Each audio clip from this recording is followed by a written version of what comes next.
പർദ്ദ പോലുള്ള കാര്യങ്ങളൊന്നും അവിടെ എങ്ങനെ ഇപ്പം ഇപ്പോൾ മുർഷിദാബാദ് പോലുള്ള ചില ജില്ലകൾ അല്ലെങ്കിൽ മുസ്ലിം മെജോറിറ്റികൾ താമസിക്കുന്ന സ്ഥലങ്ങളിലേക്ക് മെല്ലെ കടന്നു വന്നിട്ടുണ്ടെങ്കിൽ പോലും ഒരു പൊതുസമൂഹത്തിലേക്ക് ഇറങ്ങിച്ചെന്ന് നമ്മൾ നോക്കുമ്പോൾ ഈ അടയാളങ്ങളൊന്നും അവിടെ പ്രകടമല്ല. ഒരുപക്ഷെ സാരി തലപ്പെടുത്ത് തലയിലൂടെ ഇട്ടിട്ടുണ്ടാവാം എന്നുള്ളതല്ലാതെ ഒന്നും വ്യത്യാസങ്ങളില്ല. മാത്രമല്ല കേരളത്തിലെ മലയാളികളുമായിട്ടുള്ള രൂപസ്വാമ്യം വേറെയും അത്രത്തോളം സംസ്കാരവും മതവും വിശ്വാസവും സാധാരണ ജനങ്ങൾക്കിടയിൽ ഇഴുകി ചേർന്നിട്ടുള്ള ഒരു സംസ്ഥാനമാണ് ബംഗാൾ. നമ്മൾ ഇന്ന് പറയുന്ന ബംഗാളിൻ്റെ സംസ്കാരം എന്ന് പറയുന്നത് ഈ 3 ധാരകൾ ചേർന്നതാണ്: ഹിന്ദു, മുസ്ലിം, വിദേശ ബന്ധങ്ങൾ. അതിൽ നിന്നുണ്ടായി വന്ന ബംഗാളാണ് നമ്മളിപ്പോൾ ഈ പറഞ്ഞ പോലെ ഇന്ന് ചിന്തിക്കുന്ന, അത് നാളെ ഇന്ത്യ ചിന്തിക്കുന്നു. കോൺഗ്രസിനെ 2ആയിട്ട് കാണണം എന്ന് വിശ്വസിക്കുന്ന ആളാണ് ഞാൻ.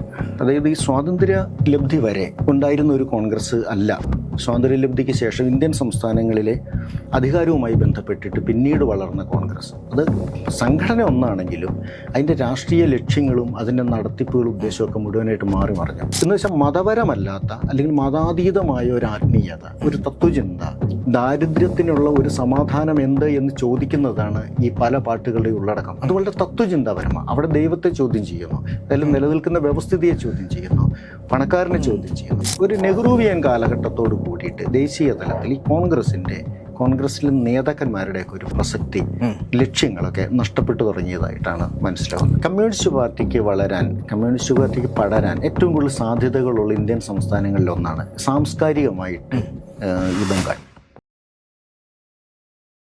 നിലവിലെ ഇന്ത്യൻ രാഷ്ട്രീയ സാഹചര്യത്തിൽ ബംഗാൾ രാഷ്ട്രീയം എന്ന് പറയുന്നത് ഏറെ ചർച്ച ചെയ്യപ്പെടുന്ന ഒരു വിഷയമാണ്.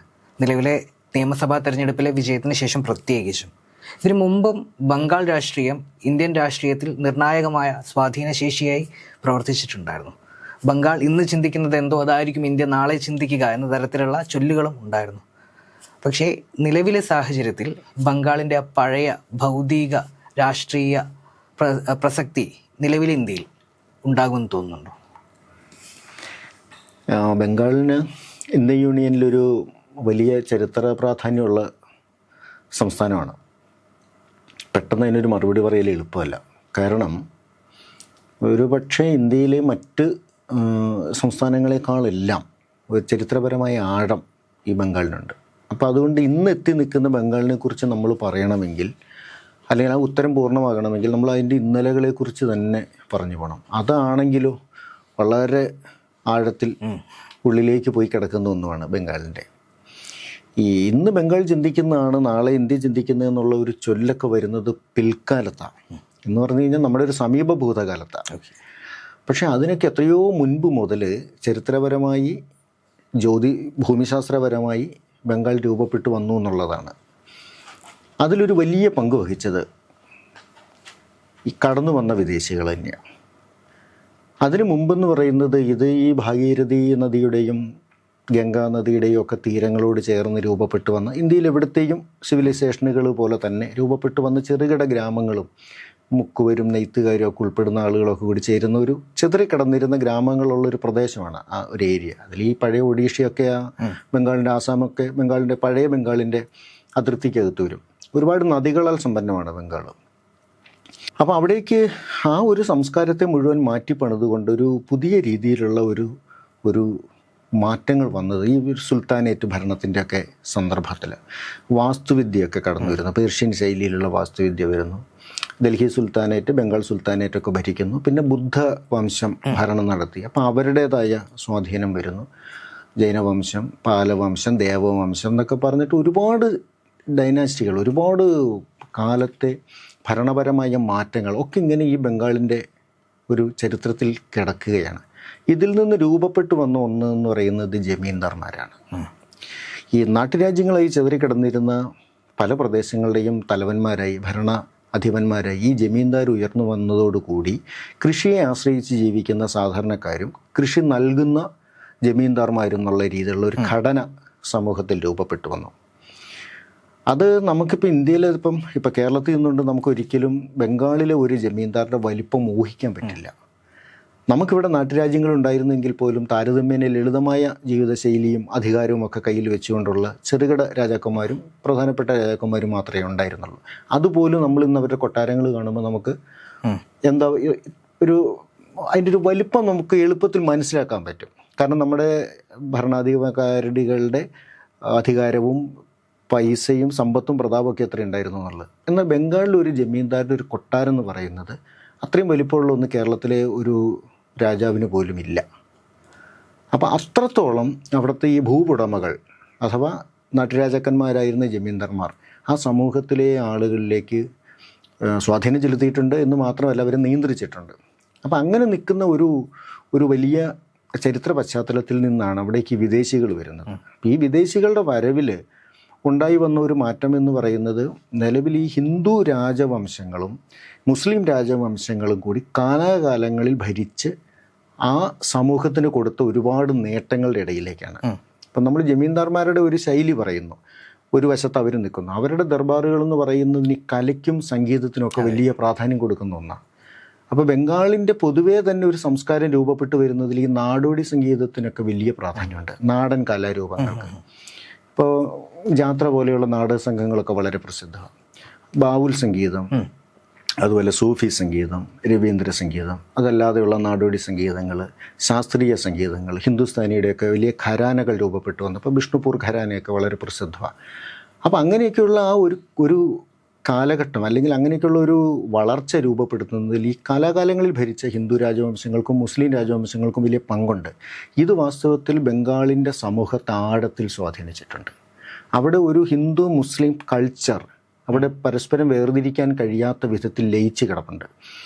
ഇതിലേക്ക് വിദേശികൾ വരുന്നതോടുകൂടി സംഭവിക്കുന്നത് എന്താണെന്ന് വെച്ച് കഴിഞ്ഞാൽ വിദേശികൾക്കെതിരായിട്ടുള്ള പോരാട്ടവും മറ്റു കാര്യങ്ങളൊക്കെ നമ്മൾ നടക്കുന്നുണ്ടെങ്കിലും അത് ചരിത്രത്തിൻ്റെ മറ്റൊരു ലക്ഷ്യമാണ്.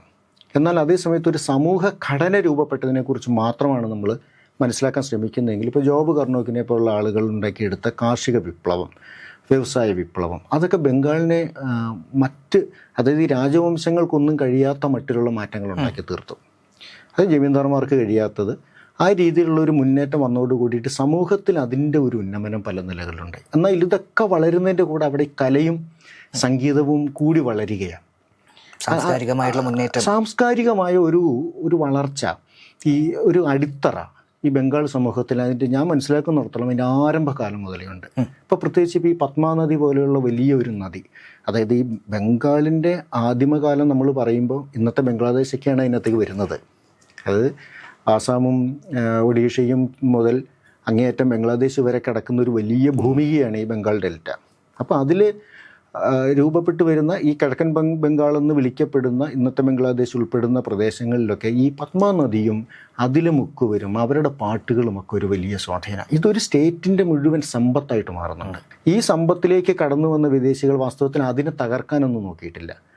അവരുടേതായ രീതിയിലുള്ള മറ്റ് ഡെവലപ്മെൻറ്റ്സുകൾ ഉണ്ടാക്കിയപ്പോൾ അതിൻ്റെ കൂട്ടത്തിൽ ഇതും കൂടി അതിൻ്റെ കൂടെ വന്നു.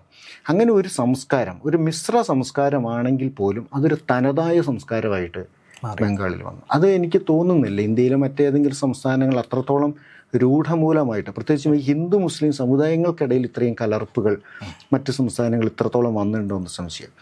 അതുകൊണ്ട് നമുക്ക് ബംഗാളിൽ സഞ്ചരിക്കുമ്പോൾ, ഇപ്പോൾ കേരളത്തിൽ നമ്മളൊരു 25 കൊല്ലം മുമ്പ് സഞ്ചരിക്കുമ്പോൾ നമുക്ക് ഹിന്ദുക്കളെയോ മുസ്ലിങ്ങളെയോ ഒന്നും പ്രത്യേകിച്ച് വേഷത്തിലൂടെ ഒന്നും മനസ്സിലാവില്ല.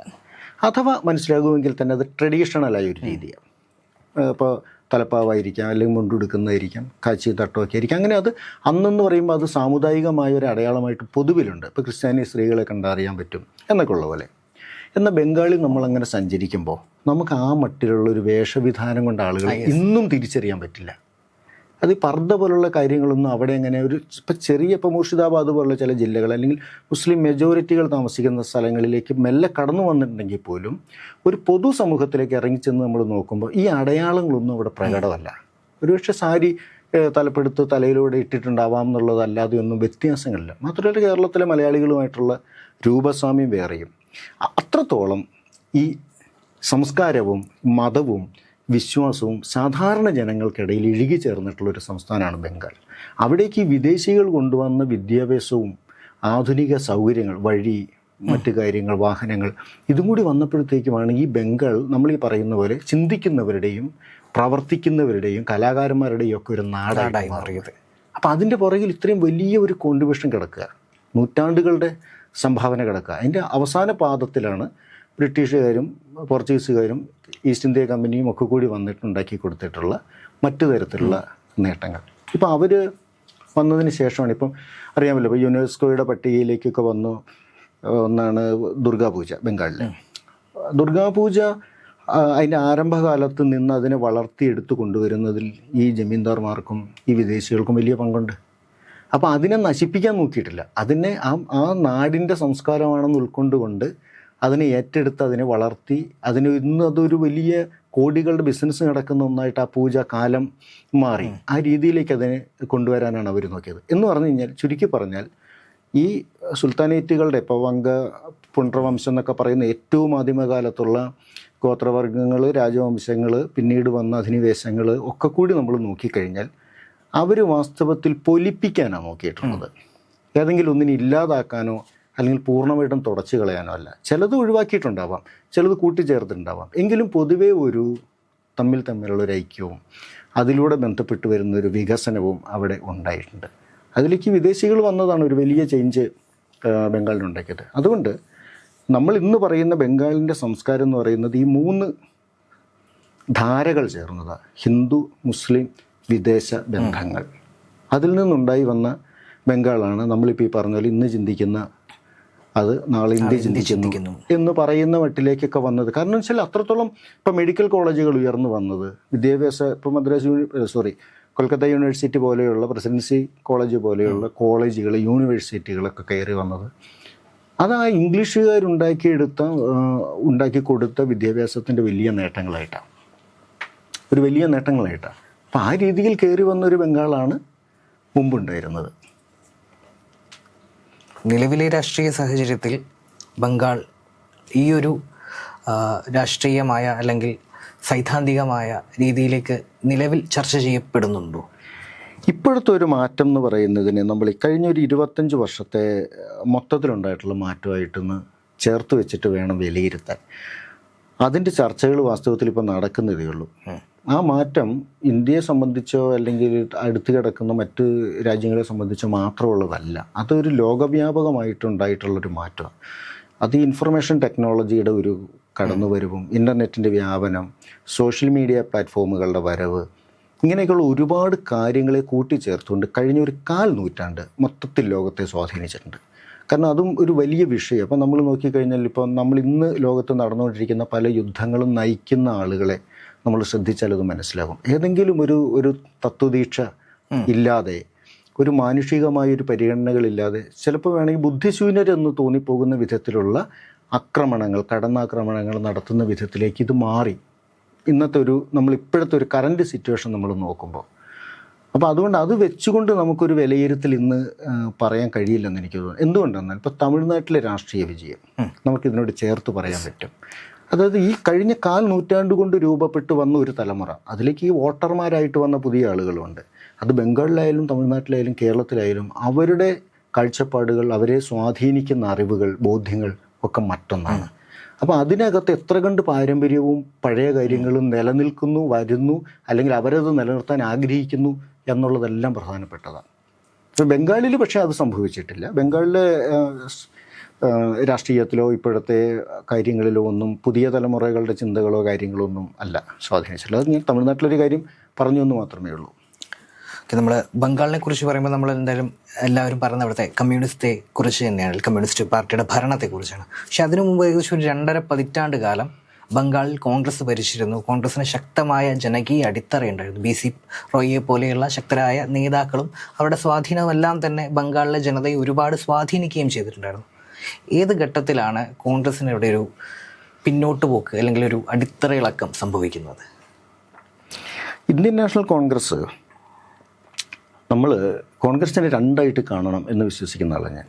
അതായത് ഈ സ്വാതന്ത്ര്യ ലബ്ധി വരെ ഉണ്ടായിരുന്ന ഒരു കോൺഗ്രസ് അല്ല സ്വാതന്ത്ര്യലബ്ധിക്ക് ശേഷം ഇന്ത്യൻ സംസ്ഥാനങ്ങളിലെ അധികാരവുമായി ബന്ധപ്പെട്ടിട്ട് പിന്നീട് വളർന്ന കോൺഗ്രസ്. അത് സംഘടന ഒന്നാണെങ്കിലും അതിൻ്റെ രാഷ്ട്രീയ ലക്ഷ്യങ്ങളും അതിൻ്റെ നടത്തിപ്പുകളും ഉദ്ദേശമൊക്കെ മുഴുവനായിട്ട് മാറി മറിഞ്ഞു.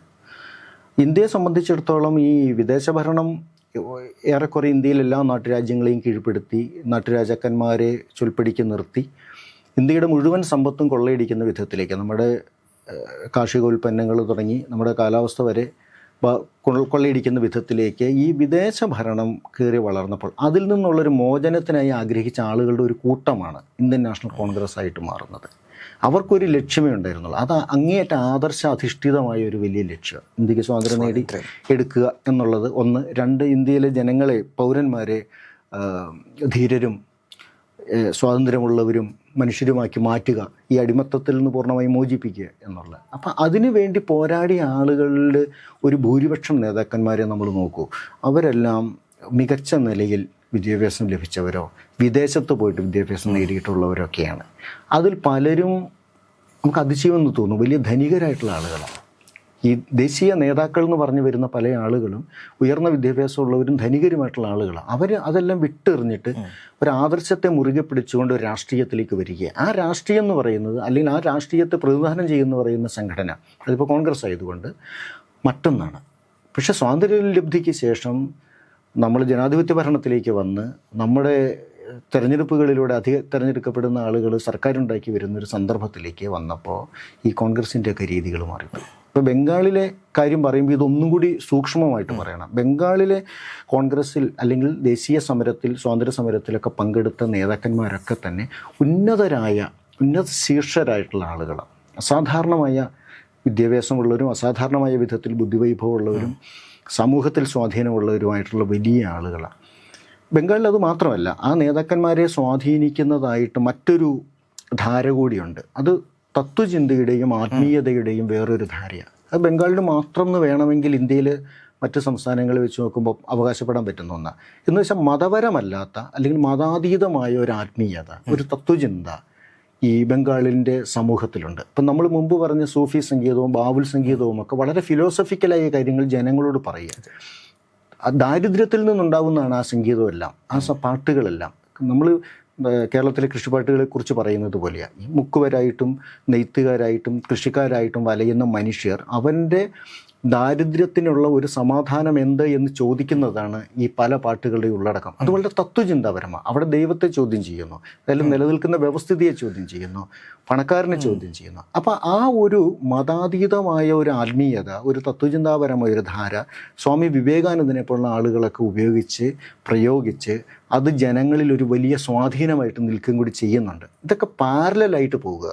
ബംഗാളിൻ്റെ ഒരു ഹിസ്റ്ററി നമ്മൾ നോക്കുമ്പോൾ ഇങ്ങനെയാണ്. ഇപ്പോൾ നേതാജി സുഭാഷ് ചന്ദ്രബോസിനെ പോലുള്ള ഒരാൾ ആകൃഷ്ടരാകുന്ന ആദ്യം നേതാജി വിവേകാനന്ദൻ്റെ ദർശനങ്ങളിലേക്കാണ്.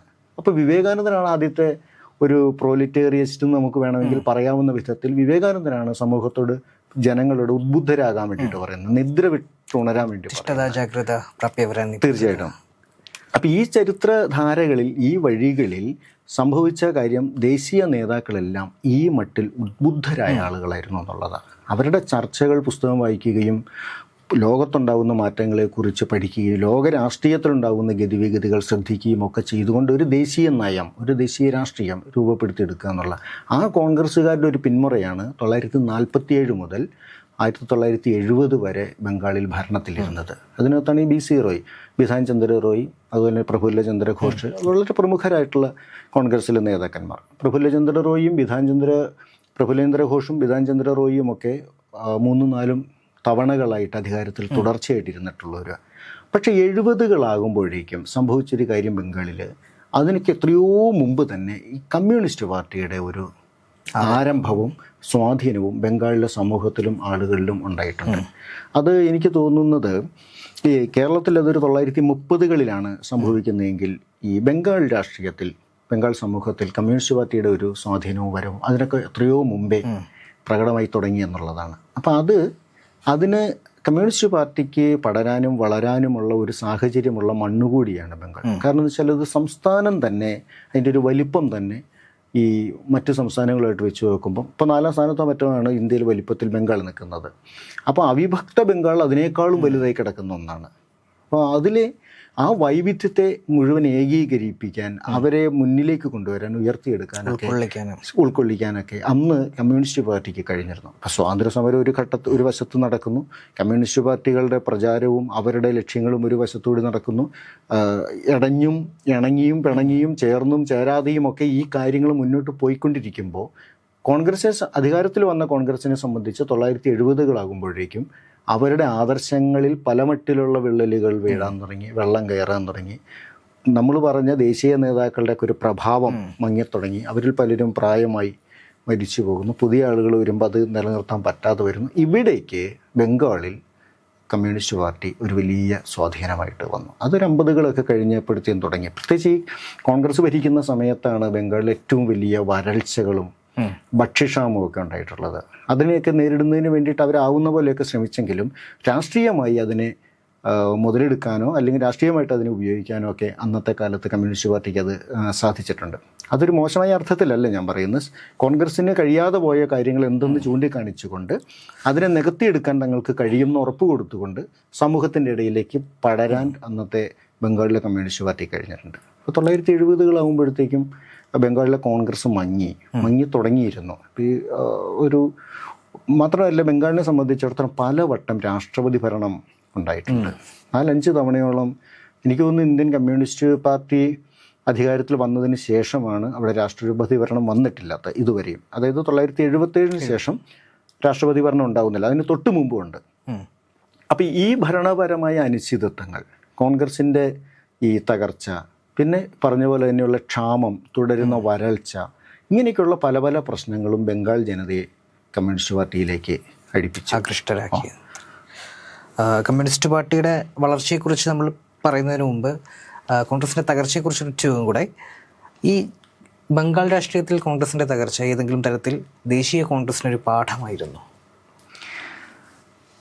അത് സൂക്ഷ്മമായിട്ട് പഠിച്ചിട്ട് പറയേണ്ട ഒരു കാര്യമാണ്. പക്ഷേ എൻ്റെ ഒരു നിരീക്ഷണം ഞാൻ പറയാം. പൊതുവിൽ ഒരു നെഹ്റുവിയൻ കാലഘട്ടത്തോട് കൂടിയിട്ട് ദേശീയ തലത്തിൽ ഈ കോൺഗ്രസിലെ നേതാക്കന്മാരുടെയൊക്കെ ഒരു പ്രസക്തി, ലക്ഷ്യങ്ങളൊക്കെ നഷ്ടപ്പെട്ടു തുടങ്ങിയതായിട്ടാണ് മനസ്സിലാവുന്നത്. അതായത് ഒരു ഉന്നതമായ ഒരു ആദർശം പുലർത്തിക്കൊണ്ട് ഉന്നതമായ ചിന്താഗതികളോടുകൂടി നിൽക്കുന്ന ആളുകളുടെയൊക്കെ എണ്ണം കുറഞ്ഞു തുടങ്ങി. അത് ഇന്ദിരാഗാന്ധിയിലേക്ക് വരുമ്പോഴത്തേക്കും ആ ഒരു അധികാര തുടർച്ച അതിൻ്റെ പതനത്തിൻ്റെ ലക്ഷണങ്ങൾ പ്രകടമാക്കി തുടങ്ങി. ഇപ്പം നെഹ്റുവിനെ പോലെ ചിന്തിക്കുന്ന ഒരാൾ കലയും സംഗീതവും സംസ്കാരവും ഒക്കെ ചേർത്തുകൊണ്ട് സമൂഹത്തെ മനസ്സിലാക്കിക്കൊണ്ട് സാധാരണ മനുഷ്യരെ മനസ്സിലാക്കിക്കൊണ്ട് അവരുടെ ഇടയിൽ നിൽക്കുന്ന ഒരു നേതാവ് പിന്നീടുണ്ടായി വന്നിട്ടുണ്ടോ കോൺഗ്രസ്സിൽ? അപ്പം അത്തരത്തിലുള്ള വലിപ്പമുള്ള ആളുകൾ അത് പോയി എന്നുള്ളതൊരു വലിയ വ്യത്യാസമാണ് കോൺഗ്രസ്സിനുണ്ടാക്കിയിട്ടുള്ളത്. ഇന്നും കോൺഗ്രസ് നേരിടുന്ന ഒരു പ്രശ്നം എന്താ നോക്കൂ, ഒരു നേതാവിനെ കാണിച്ചു കൊടുക്കാനില്ല. കഴിഞ്ഞ എത്രയോ പതിറ്റാണ്ടുകളായിട്ട് ദേശീയ രാഷ്ട്രീയത്തിൽ കോൺഗ്രസ്സിന് മുഖമുള്ള ഒരു നേതാവില്ല എന്നുള്ളതാണ് ഏറ്റവും വലിയൊരു പ്രശ്നം. അതുകൊണ്ട് അവർക്ക് ആ ലക്ഷണങ്ങൾ തന്നെയാണ് ബംഗാളിലും കാണിക്കുന്നത്. ബംഗാളിലും കോൺഗ്രസിൻ്റെ ഒരു മുഖമില്ല. ബംഗാളിലെ കമ്മ്യൂണിസ്റ്റ് പാർട്ടിയുടെ ആവിർഭാവം അല്ലെങ്കിൽ വളർച്ച എന്ന് പറയുന്നത് തീർത്തും ഒരു ഗ്രാമങ്ങളിൽ നിന്ന് തന്നെ ആയിരിക്കണമെന്നാണ് ഞാൻ വിശ്വസിക്കുന്നത്. അപ്പോൾ പാർട്ടി സ്വീകരിച്ച നയങ്ങൾ അല്ലെങ്കിൽ ഭൂപരിഷ്കരണം നിയമം പോലെയുള്ള ഏതെങ്കിലും തരത്തിലുള്ള നയങ്ങൾ, ഇതെല്ലാം തന്നെ പാർട്ടിക്ക് അവിടെ വേരോട്ടം ഉണ്ടാക്കാനായിട്ട് സാധിച്ചിട്ടുണ്ടായിരുന്നു. അപ്പോൾ പ്രധാനമായിട്ടും ഇത്തരത്തിലുള്ള എന്തെല്ലാം കാര്യങ്ങൾ അല്ലെങ്കിൽ കാരണങ്ങൾ കൊണ്ടാണ് പാർട്ടി CPM എന്നുള്ള പാർട്ടി ബംഗാളിൽ വേരാഴ്ത്തിയത്? ഇന്ത്യ കമ്മ്യൂണിസ്റ്റ് പാർട്ടിക്ക് വളരാൻ, കമ്മ്യൂണിസ്റ്റ് പാർട്ടിക്ക് പടരാൻ ഏറ്റവും കൂടുതൽ സാധ്യതകളുള്ള ഇന്ത്യൻ സംസ്ഥാനങ്ങളിലൊന്നാണ് സാംസ്കാരികമായിട്ട് ഈ ബംഗാൾ. ഞാൻ മുമ്പ് പറഞ്ഞല്ലോ, ബംഗാൾ ജനതയുടെ രക്തത്തിൽ അലിഞ്ഞു കിടക്കുന്ന ഒന്നാണ് കലാപരമായ കാര്യങ്ങൾ. പിന്നെ ഒരു ലളിത ജീവിതം ഇഷ്ടപ്പെടുന്ന ആളുകളാണ്. കാരണം എന്താണെന്ന് വെച്ചാൽ അവർ ഈ തത്വചിന്താപരമായ പാട്ടുകൾ നിരന്തരം കേട്ട് വളരുന്നവരാണ്. അപ്പോൾ ഈ സൂഫി സംഗീതമായാലും ബാവുൽ സംഗീതമായാലും ബംഗാൾ ജനതയുടെ ഉള്ളിലേക്ക് അലിഞ്ഞു ഉയർന്നു വന്ന ഈ പാട്ടുകൾ കേൾക്കുന്ന ഒരു പിഞ്ചു കുഞ്ഞ് ഈ പാട്ടിലൂടെ സ്വായത്തമാക്കുന്ന ഒരു സംസ്കാരം എന്ന് പറയുന്നത് ഒരു സംയമനത്തിൻ്റെ, ശാന്തതയുടെ ഒരു സംസ്കാരമാണ്. കാരണം അവൻ നിത്യവും കേൾക്കുന്ന പാട്ടുകളിലെ ചോദ്യങ്ങളാണ് മുഴുവൻ. ഈ ചോദ്യം മുഴുവൻ ദൈവത്തോടും ഈ അസ്തിത്വത്തോടും ദാരിദ്ര്യത്തോടും അധികാരത്തോടും എല്ലാമുള്ള ചോദ്യങ്ങളാണ്. എന്നാൽ ഈ ചോദ്യം ചോദിക്കുന്ന ആളുടെ സ്ഥിതി ഒട്ട് മാറുന്നുണ്ടോ? ഇല്ല. ഈ ചോദ്യം ചോദിച്ചുകൊണ്ടിരിക്കുന്ന ആളുകൾ, ഈ പാട്ടുകൾ ഏറ്റുപാടുന്ന ജനത കാലങ്ങളായിട്ട് അതേ അടിമത്തത്തിൽ തുടരുന്നു. ഇപ്പോൾ സ്വാതന്ത്ര്യം കിട്ടി, അധികാരം മാറിയൊക്കെ വന്നെങ്കിലും ബംഗാളിലെ ജനത അന്നും ചേറിൽ തന്നെ ജീവിക്കേണ്ടതായിട്ടുള്ള അവസ്ഥ വരുന്നു. അപ്പോൾ അവരെ സംബന്ധിച്ചിടത്തോളം അവർക്കിടയിലേക്ക് ഈ കമ്മ്യൂണിസ്റ്റ് പാർട്ടിയുടെ ആശയങ്ങൾക്ക് വളരെ എളുപ്പത്തിൽ സ്വാധീനം ചെലുത്താൻ സാധിച്ചു. അതിൻ്റെ ഒരു പ്രധാന കാരണം അവരുടെ കഷ്ടപ്പാടും ദാരിദ്ര്യവും തന്നെയാണ്, അസമത്വം. കാരണം ജാതിയിൽ ഉയർന്ന ആളുകൾ ഒരിടത്ത് നിൽക്കുന്നു, ജാതിയിൽ താഴ്ന്നവരും പണമില്ലാത്തവരും മറ്റൊരിടത്ത് നിൽക്കുന്നു. വാസ്തവത്തിൽ ഈ 1900 അതായത് പ്ലാസി യുദ്ധത്തിനൊക്കെ ശേഷം ബ്രിട്ടീഷുകാർ ബംഗാൾ കേന്ദ്രീകരിച്ച് ഇന്ത്യ ഭരിക്കാൻ തുടങ്ങിയ സമയത്ത് വാസ്തവത്തിൽ ഒരു വിഭജനത്തിന് ശ്രമിച്ചിട്ടുണ്ട്. ആ വിഭജനം ഒന്നും നടന്നില്ല. അത് ശരിയായ രീതിയിൽ നടന്നില്ല. എങ്കിൽ പോലും ബ്രിട്ടീഷുകാർക്ക് സാധിച്ച ഒരു വലിയ വിഭജനമുണ്ട് ബംഗാളിൽ. ഈ 47-ലെ വിഭജനമോ മറ്റൊന്നും അല്ല അത്. ഞാൻ മനസ്സിലാക്കുന്ന ആ വിഭജനം എന്ന് പറയുന്നത് ഉള്ളവനും ഇല്ലാത്തവനെന്നുള്ള ഒരു വിഭജനം. അത് ബംഗാൾ ബ്രിട്ടീഷുകാർ വിദേശ ശക്തികൾ വന്ന് നിന്ന് അവരായിട്ട് ഉണ്ടാക്കി കൊടുത്തെന്ന്. അതെങ്ങനെയായിരുന്നു എന്ന് ചോദിച്ചാൽ, ഇപ്പോൾ വീടുള്ളവൻ വീടില്ലാത്തവൻ, വരുമാനമുള്ളവൻ വരുമാനമില്ലാത്തവൻ, വിദ്യാഭ്യാസമുള്ളവൻ വിദ്യാഭ്യാസം ഇല്ലാത്തവൻ, ഈ എന്ന് പറയുന്ന എല്ലാ മേഖലകളിലും ഈ ഉണ്ട് അല്ലെങ്കിൽ ഇല്ല എന്നുള്ള ഒരു വിഭാഗീകരണം നടത്താൻ ഒരു ബൈനറിയിലേക്ക് മാറ്റിക്കളഞ്ഞു. ഉറപ്പായിട്ടും അവർക്ക് സാധിച്ചു. അതിൻ്റെ പ്രത്യക്ഷത്തിലുള്ള തെളിവുകൾ ബംഗാളിലുണ്ട്. ഇപ്പം നമ്മൾ ഈ പറഞ്ഞ ജമീന്ദാർ വാടികൾ നമുക്ക് അതിൻ്റെ വലിപ്പം നമുക്ക് ചിന്തിക്കാൻ പോലും കഴിയാത്ത വിധത്തിലുള്ള വലിയ കൂറ്റൻ മണിമന്ദിരങ്ങൾ ഈ കൊട്ടാരങ്ങളായിട്ട് നിൽക്കുന്നു. ഇല്ലാത്തവന് ഒരു ഓല കുത്തിമറച്ച കുടിൽ പോലും ഇല്ല എന്നുള്ളതാണ് ഒരു സത്യം. ഇത്രയും അന്തരം ബംഗാളിൽ നിലനിൽക്കുക, ഇതുണ്ടാക്കി വെച്ചത് ബ്രിട്ടീഷുകാരാണ്. ഈ അന്തരത്തെ മറികടക്കാൻ ബംഗാളി ജനതയെ സഹായിച്ചാണ് ഞാൻ മുമ്പ് പറഞ്ഞ ഈ കൾച്ചറലായ സാംസ്കാരികമായ സമന്വയം. അത് ഹിന്ദുക്കളും മുസ്ലിങ്ങളും എന്ന് പറഞ്ഞാൽ അവിടെ മതപരമായി ചിന്തിക്കാൻ പറ്റാത്ത വിധത്തിൽ ഇവരെ ദാരിദ്ര്യം കീഴ്പ്പെടുത്തി, ഇല്ലായ്മകൾ കീഴ്പ്പെടുത്തി. ഒരാളുടെയും ചൂഷണത്തിന് മുൻപിൽ ഏതെങ്കിലും ഒരു പ്രത്യയശാസ്ത്രം പറഞ്ഞോ മതം പറഞ്ഞിട്ടോ ജനത്തിന് നിൽക്കാൻ പറ്റാത്ത വിധം ഗതികെട്ടവരായിട്ട് അവർ തീർന്നു. അപ്പം അങ്ങനെ നിൽക്കുന്ന അവരുടെ മുമ്പിലേക്ക് വളരെ എളുപ്പത്തിൽ കമ്മ്യൂണിസ്റ്റ് പാർട്ടിക്ക് വരാൻ വേണ്ടി കഴിഞ്ഞു. കാരണം അവരോട് വളരെ ഐക്യപ്പെടുന്ന ഒന്നാണ്. അപ്പോൾ ഈ ബ്രിട്ടീഷുകാരുണ്ടാക്കി വെച്ച ഒരു അകലം അപ്പോഴും അവിടെ നിൽക്കുക, ഉള്ളവനും ഇല്ലാത്തവനെന്നുള്ളത്. അതവിടെ നിൽക്കുന്നിടത്തോളം കാലം അവിടെ പാർട്ടിക്ക് വളരെ എളുപ്പത്തിൽ ആശയങ്ങൾ സാധാരണ അടിത്തട്ടിലേക്ക് പടർത്താനും കൊടുക്കാനും കഴിയുമായിരുന്നു. ഈ അന്തരത്തിൻ്റെ ഒരു പങ്ക് അല്ലെങ്കിൽ ഒരു ഭാഗം എന്ന് പറയുന്നത് ഈ ഉള്ള ആളുകളുടെ, മുതലാളിമാരുടെ, ജാതിയിൽ ഉയർന്നവരുടെ ഒരു അകന്നു നിൽപ്പ, ഈ താഴ്ന്ന തട്ടിലുള്ളവരുടെ, അത് ബംഗാളിൽ ഇന്നും ഉണ്ട്. കേരളത്തിൽ അത് സംഭവിച്ചില്ല. കേരളത്തിൽ ഇപ്പോൾ നമ്മൾ നോക്കിക്കഴിഞ്ഞാൽ അയ്യങ്കാളിയൊക്കെ മുന്നോട്ട് വെച്ച, അയ്യങ്കാളിയിൽ നിന്ന് ആരംഭിച്ചതെന്ന് തന്നെ നമുക്ക് പറയാവുന്ന ആ നവോത്ഥാന മുന്നേറ്റങ്ങളൊക്കെ പടിപടിയായിട്ട് വളർന്നിട്ടുണ്ട്. ഇവിടെ വന്ന ഇപ്പോൾ 30കളിൽ കമ്മ്യൂണിസ്റ്റ് പാർട്ടി വരുമ്പോഴേക്കും പാർട്ടിക്ക് വേരോടാൻ തക്ക സാഹചര്യമുള്ള ഒരു മണ്ണായിട്ട് ഇത് വന്നു കഴിഞ്ഞു എന്ന് പറഞ്ഞു കഴിഞ്ഞാൽ, സാധാരണക്കാരനും ദരിദ്രരുമെല്ലാം ഉണ്ടെങ്കിലും പണക്കാരുണ്ടെങ്കിൽ പോലും ഇതിനിടയിലുള്ള ഒരു പ്രധാനപ്പെട്ട കാര്യം ഭയം എന്നതാണ്. ആ ഭയത്തെ ഇല്ലാതാക്കുന്നതിൽ നാരായണ ഗുരുവും അല്ലെങ്കിൽ വക്കം വാഗ്ഭടാനന്ദൻ അടങ്ങുന്ന ചട്ടമ്പിസ്വാമികളൊക്കെ അടങ്ങുന്ന ഒരു പിടി കേരളത്തിലെ നവോത്ഥാന നായകർക്ക് സാധിച്ചു. ഈ ഭയമില്ലാതാക്കാൻ. അവർ ദൈവത്തിൻ്റെ അസ്തിത്വത്തെ വരെ ചോദ്യം ചെയ്തുകൊണ്ട് ചോദ്യങ്ങൾ ചോദിക്കാൻ പ്രാപ്തരാക്കി. അതുകൊണ്ട് ഈ ജനങ്ങൾക്കിടയിലേക്ക് PMS കൃഷ്ണപിള്ളയോ AKGയോ ഇറങ്ങിച്ചെല്ലുമ്പോൾ ആ താഴ്ന്നു നിൽക്കുന്ന മുക്കോരായാലും കൃഷിക്കാരായാലും അവർക്ക് പുറകിലേക്ക് പോകാതെ മുന്നോട്ട് വരാനുള്ള ധൈര്യം ഉണ്ടായി. അത് കേരളത്തിൽ കിട്ടി എന്നുള്ളതാണ് ഈ കേരളത്തിലെ ജനതയെ തൻ്റെയിടയിലാക്കി മാറ്റിയത്, ആ ഭയനഷ്ടം. എന്നാൽ ബംഗാളിൽ അങ്ങനെ ഒരു ഭയനഷ്ടം ഉണ്ടായിട്ടില്ല. ബംഗാളിൽ നമുക്ക് ഇപ്പോൾ ചരിത്രത്തിൽ നോക്കിക്കഴിഞ്ഞാൽ നോക്കൂ, ഇപ്പോൾ സതി പോലെയുള്ള അനാചാരങ്ങളൊക്കെ നിലനിന്നിരുന്ന ഒരു സംസ്ഥാനം, അല്ലെങ്കിൽ അത് നിർത്തലാക്കുന്നതിന് മുന്നിട്ടിറങ്ങിയ ആൾക്ക് ജന്മം കൊടുത്തൊരു നാട്. അങ്ങനെ പല വിധത്തിൽ നമ്മൾ ബംഗാളിൻ്റെ സവിശേഷതകൾ എണ്ണി പറയുമ്പോഴും ഈ സ്വാതന്ത്ര്യ സമരകാലത്ത് ദേശീയ നേതാക്കളായി വന്ന പലരും ബംഗാളിലുണ്ടായിട്ടും എന്തുകൊണ്ട് ബംഗാളിൻ്റേതായ ഒരു നവോത്ഥാനം ഉണ്ടായില്ല? അതാണ് ചരിത്രപരമായി ചോദിക്കേണ്ട ഏറ്റവും വലിയ ചോദ്യം. ആരാണ് ആ നവോത്ഥാനത്തെ തടഞ്ഞത്?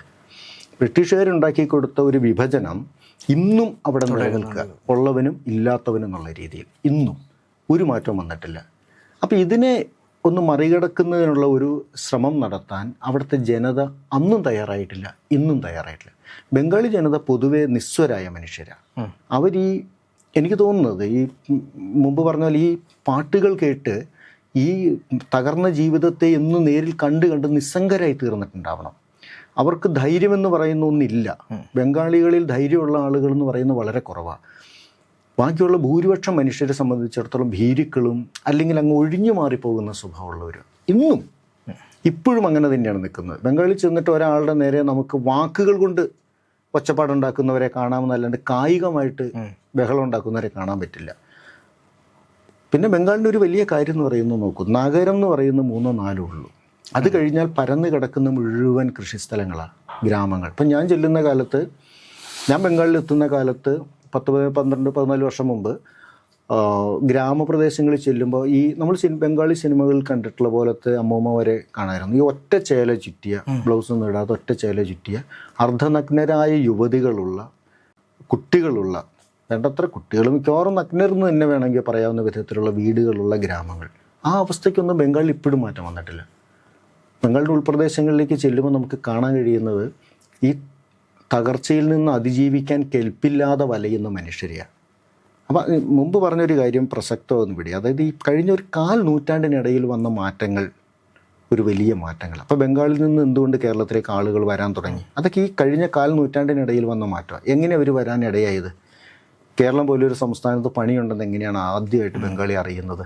ഇവിടെ നിന്ന് ആരും പോയി ക്ഷണിച്ചിട്ടോ അവിടെ നിന്ന് ആരെങ്കിലും ഇവിടെ വന്നു നോക്കി സാഹചര്യം ഉണ്ടെന്ന് അറിഞ്ഞിട്ടില്ല. ഇതിനെല്ലാം സാധ്യമാക്കിയത് ഈ സോഷ്യൽ മീഡിയയ്ക്ക് മുമ്പുണ്ടായിരുന്ന ഒരു ഇൻ്റർനെറ്റ് വിപ്ലവമാണ്, അല്ലെങ്കിൽ ഒരു ഫോണിലൂടെ സാധാരണ മനുഷ്യരിലേക്ക് എത്തിയ നോളജാണ്. ഇപ്പോൾ കേരളത്തിൽ നിന്ന് എല്ലാവരും ഗൾഫിലേക്ക് പോയി പൈസ ഉണ്ടാക്കാൻ. ബംഗാളിൽ നിന്ന് ആരും ഗൾഫിൽ പോയിട്ടില്ല പൈസ ഉണ്ടാക്കാൻ. ബംഗാളിലെ കാരണം വിദ്യാഭ്യാസമുള്ള ആളുകൾ വിദേശ രാജ്യങ്ങളുമായിട്ടായിരുന്നു ബന്ധം. ഓസ്ട്രേലിയയോ ഇംഗ്ലണ്ടോ അല്ലെങ്കിൽ യൂറോപ്യൻ രാജ്യങ്ങൾ ഏതെങ്കിലും, അല്ലെങ്കിൽ അമേരിക്ക പോലെ അങ്ങനെയുള്ള രീതിയിൽ. പക്ഷേ കേരളത്തെ സംബന്ധിച്ചിടത്തോളം സാമ്പത്തിക ഭദ്രതയുള്ള ഒരു സ്റ്റേറ്റായി വന്നു എന്നുള്ളത് ഒരുപക്ഷെ ബംഗാളി മനസ്സിലാക്കുന്നത് ഈ സ്റ്റേറ്റിൻ്റെ വളർച്ച അവൻ്റെ കയ്യിലിരുന്ന ഫോണിലൂടെ ഏതെങ്കിലും കാലത്ത് കണ്ടിട്ടാവും. ഏതെങ്കിലും കാലം എന്ന് പറഞ്ഞാൽ ഒരു 2010 മുമ്പുള്ളൊരു കാലം. അന്ന് സോഷ്യൽ മീഡിയ പ്ലാറ്റ്ഫോമുകൾ വന്നിട്ടില്ല. ആ വിവരസാങ്കേതിക വിദ്യയുടെ വളർച്ച അവനെ അവിടെ നിന്ന് ദാരിദ്ര്യം കാരണം ഇവിടെ എത്തിച്ചു. ഇവിടെ വന്ന ഒരാൾ ഈ ഉറുമ്പ് വന്നു പോകുന്ന പോലെയാണല്ലോ. ഇവിടെ വന്നു പോയ ഒരാൾ കൊടുത്ത ഇൻഫർമേഷൻ്റെ പുറത്ത് പിന്നെ ആളുകൾ അവിടുന്ന് കൂട്ടമായിട്ട് ഇങ്ങോട്ട് വന്നു. ആ സമയത്താണ് ഞാൻ ഇവിടുന്ന് അങ്ങോട്ടേക്ക് പോകുന്നത്. അന്ന് അവിടെ ചെല്ലുമ്പോൾ കാണുമ്പോൾ നമുക്ക് കാണാൻ കഴിയുന്നത് ഈ നഗരങ്ങൾ വളരെ കുറച്ചേ ഉള്ളൂ. കൊൽക്കത്തയിൽ നിന്ന് ഒരു നഗരം കഴിഞ്ഞാൽ നമ്മൾ പിന്നെ ഒരു 10-15 കിലോമീറ്റർ നഗരത്തിൽ നിന്ന് മാറിക്കഴിഞ്ഞാൽ തനി കുഗ്രാമങ്ങൾ കാണുന്നു. ഏക്കറുകളോളം കിലോമീറ്ററുകളോളം ദൂരം വീടുകളില്ലാത്ത പാടങ്ങൾ കാണുന്നു. അങ്ങനെയുള്ള ഒരു സ്റ്റേറ്റിലേക്ക് ഒരിക്കലും ന്യൂസ് പേപ്പർ പോലുള്ള ഒരു കാര്യങ്ങൾ എത്തിയിട്ടില്ല.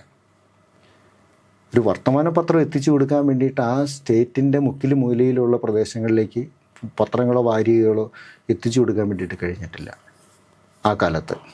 ഇപ്പോഴും തന്നെ അവിടുത്തെ അവസ്ഥ. ചുമർ പത്രങ്ങൾ കൊൽക്കത്ത സിറ്റിക്കകത്ത് കാണാം. അപ്പം നമ്മൾ കേരളത്തിൽ നിന്ന് പോകുമ്പോൾ ഇതെല്ലാം നമുക്ക് വലിയ അതിശയമായിട്ട് തോന്നും. ഒരു ചുമരിൽ ദിനപത്രം ഒട്ടിച്ച് വയ്ക്കുന്നു, താല്പര്യമുള്ള ഒരു വഴി സൈഡിൽ നിന്നുകൊണ്ട് പത്രത്തിൻ്റെ പേജുകൾ ചുമരിൽ നോക്കി വായിക്കുന്നു എന്നൊക്കെ പറയുന്നത് നമുക്കിവിടെ ചിന്തിക്കാൻ പറ്റില്ല. ഇവിടെ ഓൾമോസ്റ്റ് എല്ലാ വീടുകളിലും പത്രം വരുത്തി രാവിലെ തന്നെ വായിക്കുന്നവരാണ്. ഇപ്പം മാറ്റം വന്നു, ഇപ്പോഴത്തെ കാലമല്ല പറയുന്നത്. മുമ്പ് നമ്മൾ നേരത്തെ പറഞ്ഞൊരു കാര്യം ഉണ്ടായിരുന്നു, അതായത് ബംഗാൾ ഇന്ന് ചിന്തിക്കുന്നത് ഇന്ത്യ നാളെ ചിന്തിക്കും. അങ്ങനെ ഒരു സംസ്ഥാനത്താണ് ഇപ്പോഴും ഉള്ളവരും ഇല്ലാത്തവരും എന്നുള്ള രീതിയിലുള്ള ഒരു വേർതിരിവ് ഇപ്പോഴും ഉണ്ടായിരിക്കും. അപ്പോൾ മുമ്പ് ഭരിച്ചിരുന്ന പാർട്ടികളും ഒരു തരത്തിൽ അവർക്കൊരു പരാജയം നേരിട്ടു എന്ന് നമുക്ക് വിലയിരുത്താൻ പറ്റുമോ? പരാജയങ്ങൾ ഉണ്ടായിട്ടുണ്ട്, അത് അംഗീകരിക്കാതിരിക്കുന്നതിൽ അർത്ഥമില്ല. പക്ഷേ ആ പരാജയങ്ങൾ ഉണ്ടെന്ന് നമ്മൾ സമ്മതിക്കുമ്പോൾ ഞാൻ മുമ്പ് പറഞ്ഞതുപോലെ ആ ജനതയുടെ താല്പര്യങ്ങളും രീതികളും കൂടി നമ്മളൊന്ന് പരിഗണിക്കേണ്ടതുണ്ട്. പക്ഷേ അവിടുത്തെ ഒരു കാര്യം, ആ ജനതയെ മുന്നോട്ട് കൊണ്ടുവരണമായിരുന്നു. ഇപ്പോൾ കോൺഗ്രസ് ഭരിച്ചു സ്വാതന്ത്ര്യലബ്ധിക്ക് ശേഷം, അത് കഴിഞ്ഞ് രാഷ്ട്രപതി ഭരണങ്ങൾ വന്നു. കമ്മ്യൂണിസ്റ്റ് പാർട്ടി 34 വർഷം ഭരിച്ചു. പിന്നീട് 3 ടേമായിട്ട് തൃണമൂൽ ഭരിച്ചു 15 വർഷം. അത് കഴിഞ്ഞിട്ട് ഇപ്പോൾ BJP ഇപ്പോൾ അധികാരത്തിലേക്ക് വന്നു ബംഗാളിൽ. അപ്പോൾ ഈ തൃണമൂൽ വരെയുള്ളൊരു കാലം നമ്മൾ എടുത്തു നോക്കിക്കഴിഞ്ഞാൽ തൃണമൂലിൻ്റെ കാലത്താണ് ബംഗാളിൽ കുറച്ചെങ്കിലും പ്രകടമായ വിധത്തിലുള്ള മാറ്റങ്ങൾ കൊണ്ടുവരാൻ കഴിഞ്ഞത്. ആ മാറ്റങ്ങൾ എന്ന് പറയുന്നത് ഇപ്പോൾ അടിസ്ഥാന സൗകര്യ വികസനമാണ്. അത് പൂർണ്ണമായും തൃണമൂലിൻ്റെ ഒരു നേട്ടമാണോ എന്ന് ചോദിച്ചാൽ ആണെന്ന് എനിക്ക് പറയാനും കഴിയില്ല. എന്താണെന്ന് വെച്ചാൽ അത് മൊത്തത്തിൽ ഇന്ത്യയിൽ മാറ്റങ്ങൾ വന്നുകൊണ്ടിരിക്കുക. ഇപ്പോൾ ദേശീയപാതകൾ നിർമ്മിക്കുന്നു, സംസ്ഥാനത്തിൻ്റേതല്ലാത്ത, സംസ്ഥാനത്തിന് ഇടപെടാൻ കഴിയാത്ത വിധത്തിലുള്ള കാര്യങ്ങൾ ദേശീയ തലത്തിൽ മാറിക്കൊണ്ടിരിക്കുന്നു. സംസ്ഥാനത്തിന് ചെയ്യാൻ കഴിയുന്ന കാര്യങ്ങൾ സംസ്ഥാനം ചെയ്യുന്നു. ഇപ്പോൾ ബംഗാളിലെ അടിസ്ഥാന സൗകര്യ വികസനം എന്ന് പറയുന്നത് ഇപ്പോൾ ടൂറിസം ഒന്നും ബംഗാളിൽ ഒരു സാധ്യതയേ ഇല്ലാത്ത ഒന്നാണ്. ഇപ്പോഴൊക്കെയാണ് അതിനൊരു അനക്കം വെച്ച് കൊടുക്കുന്നത്. IT സെക്ടർ ബംഗാളിൽ ഒന്നുമില്ല. വ്യവസായം 1970-കൾ 80-കളോട് കൂടിയിട്ട് എല്ലാ വ്യവസായശാലകളും പൂട്ടുകയും അല്ലെങ്കിൽ നഷ്ടത്തിലേക്ക് പോവുകയും ഇല്ലാതാവുകയും ചെയ്യുന്നൊരു പ്രവണത 90-കളോട് കൂടിയിട്ട് അത് പൂർത്തിയാവുന്നു. ഇങ്ങനെ യാതൊന്നുമില്ലാതെ കൃഷിയെയും അതുമായി ബന്ധപ്പെട്ട കാര്യങ്ങളെയും ആശ്രയിച്ച് ജീവിക്കുന്ന ഒരുപറ്റം മനുഷ്യരുള്ളൊരു സ്ഥലമാണ് ബംഗാൾ, അതിൽ കൊൽക്കത്ത നഗരം ഉൾപ്പെടെ. അപ്പം ഈ ഒരു സന്ദർഭത്തിൽ ഇവിടെയൊക്കെ ചെയ്യാൻ കഴിയുമായിരുന്ന ഒരു കാര്യം എന്ന് പറയുന്നത് ഈ ജനതയ്ക്ക് വേണ്ടുന്ന സ്കൂള്, ആശുപത്രികൾ, അടിസ്ഥാന സൗകര്യ വികസനം ഒരുക്കി കൊടുക്കുകയായിരുന്നു. അത് എന്തുകൊണ്ട് കൊടുത്തില്ല എന്ന് ചോദിച്ചാൽ എന്തുകൊണ്ട് ഇവർ ചോദിച്ച് വാങ്ങിയില്ല എന്നുള്ള തിരിച്ച് ചോദിക്കാനാണ് എനിക്ക് തോന്നുക. ഈ വോട്ട് ചെയ്യുന്ന ജനതയ്ക്ക് അതിനുള്ള ഒരു ധൈര്യം ഉണ്ടായിരുന്നെങ്കിൽ, ആ ഒരു ലക്ഷ്യബോധം ഉണ്ടായിരുന്നെങ്കിൽ, ആവശ്യം ഉണ്ടായിരുന്നെങ്കിൽ അവർക്ക് കാലാകാലങ്ങളിൽ ഈ അവകാശങ്ങൾ ചോദിച്ചു വാങ്ങാമായിരുന്നു. അവർ ചോദിച്ചു വാങ്ങാൻ മെനക്കെട്ടില്ല, ഭരിച്ച ആളുകൾ കൊടുക്കാൻ മെനക്കെട്ടില്ല. അതുകൊണ്ട് പ്രാഥമിക വിദ്യാലയങ്ങൾ പോലും നല്ലതായിട്ട് ബംഗാളിലില്ലാതായി, വഴിവിളക്കുകളില്ലാതായി, നല്ല കുടിവെള്ളം കിട്ടുന്ന സംവിധാനമില്ലാതായി, യാത്രാ മാർഗങ്ങളില്ലാതായി. ഇതൊന്നുമില്ലാതെ വർഷങ്ങളായിട്ട് ഇങ്ങനെ കിടന്നു. ഇത്രയും കാലം ഈ ജനത ഇത് മുഴുവൻ സഹിച്ചു. തിരിച്ച് ചോദ്യം ചോദിക്കാൻ തയ്യാറായില്ല. ബംഗാളിൽ ഒരു റോഡ് പൊളിഞ്ഞു കിടന്നാൽ ആ വാർഡ് മെമ്പർക്ക് അതിൽ നടക്കാൻ പറ്റില്ല. അത് നമുക്കൊരു ആവശ്യബോധമുണ്ട്, ഒരു ലക്ഷ്യബോധമുണ്ട്, അത് നേടിയെടുക്കുന്നുള്ള ഒരു തൻ്റെ ഇടമുണ്ട്. അത് ബംഗാളി ജനതയ്ക്കില്ല. അതുണ്ടാക്കി കൊടുക്കാൻ ഈ കോൺഗ്രസിൻ്റെ ഭരണകാലം മുതലുള്ള രാഷ്ട്രീയ കക്ഷികൾ ശ്രമിച്ചുമില്ല. അവരിൽ ഭൂരിപക്ഷവും ഞാൻ വിചാരിക്കുന്നത് അവരങ്ങനെ നിന്നോട്ടെ എന്ന് കുറച്ചെങ്കിലും വിചാരിച്ചിട്ടുണ്ട്. കാരണം ഇവർക്ക് ആവശ്യങ്ങളില്ല, അപ്പോൾ നമ്മൾ വല്ലാതെ കൊടുക്കണ്ട. അപ്പം അതുകൊണ്ട് അഴിമതിരഹിത ഭരണം ഉണ്ടായി. മറ്റേതെങ്കിലും തരത്തിലുള്ള ഒരു അഴിമതിയോ മറ്റെന്തെങ്കിലും തരത്തിലുള്ള കലാപങ്ങളോ ആ കാലത്തുണ്ടായില്ല. പക്ഷെ പുരോഗമനം ഉണ്ടായില്ല, വളർച്ച ഉണ്ടായില്ല, സമൂഹത്തിന് വളർച്ച ഉണ്ടായില്ല, സാമ്പത്തിക വളർച്ച ഉണ്ടായില്ല. ഇപ്പോൾ ആശുപത്രികൾ നോക്കൂ. ഇപ്പോൾ ഒരിക്കൽ ഞാൻ ട്രെയിനിൽ കൊൽക്കത്തയിൽ നിന്ന് കേരളത്തിലേക്ക് വരുന്ന സമയത്ത് എൻ്റെ കമ്പാർട്ട്മെൻറ്റിലുണ്ടായിരുന്ന ആളുകൾ ഭൂരിപക്ഷം പേരും വെല്ലൂരിലേക്ക് ചികിത്സയ്ക്ക് വരുന്ന ബംഗ്ലാദേശിൽ നിന്നുള്ളവരും ബംഗാളിൽ നിന്നുള്ളവരുമായിട്ടുള്ള ആളുകളാണ്. ഈ കഴിഞ്ഞ ഒരു 10 കൊല്ലത്തിനിടയ്ക്കുള്ള കാര്യം ഞാൻ പറയുന്നത്. ഇപ്പോഴും ഒരു ചികിത്സയ്ക്ക് അവർക്ക് ബംഗാളിലൊരു ആശുപത്രിയെ ആശ്രയിക്കാൻ പറ്റില്ല. ഇപ്പോൾ മലയാളികളായിട്ടുള്ള ആളുകൾ എന്തെങ്കിലും അസുഖം വന്നു കഴിഞ്ഞാൽ ബംഗാളിലെ ആശുപത്രികളിൽ പോകാൻ ഭയക്കും. കാരണം നമ്മുടെ നാട്ടിലെ സൗകര്യങ്ങളും ഈ രീതികളും അറിയാവുന്നത് കൊണ്ട്. ഈ ചോദിച്ചു വാങ്ങാത്ത ഒരു ജനതയും അറിഞ്ഞു കൊടുക്കാത്ത ഭരണാധികാരികളും എന്നുള്ള ഒരു ശാപമായിട്ട് ഈ കഴിഞ്ഞ സ്വാതന്ത്ര്യലബ്ധിക്ക് ശേഷമുള്ള ബംഗാൾ സംസ്ഥാനത്തിൻ്റെ മേലെ കിടപ്പുണ്ട്. ഒരർത്ഥത്തിൽ നോക്കുകയാണെങ്കിൽ അവിടുത്തെ കമ്മ്യൂണിസ്റ്റ് പാർട്ടിയുടെ ഒരു പരാജയം കൂടെയല്ലേ ഇത്? സാധാരണയായി നമ്മൾ പറയുന്നത് ഉള്ളവനും ഇല്ലാത്തവനും തമ്മിലുള്ള അന്തരം കുറയ്ക്കാൻ ശ്രമിക്കുക എന്നുള്ളതാണ് കമ്മ്യൂണിസത്തിൻ്റെ അടിസ്ഥാന ആശയം എന്ന് പറയുന്നത്. അപ്പോൾ ആ ആശയത്തിൽ നിന്ന് വ്യതിചലിച്ചു പോയിട്ടുണ്ടോ പാർട്ടി?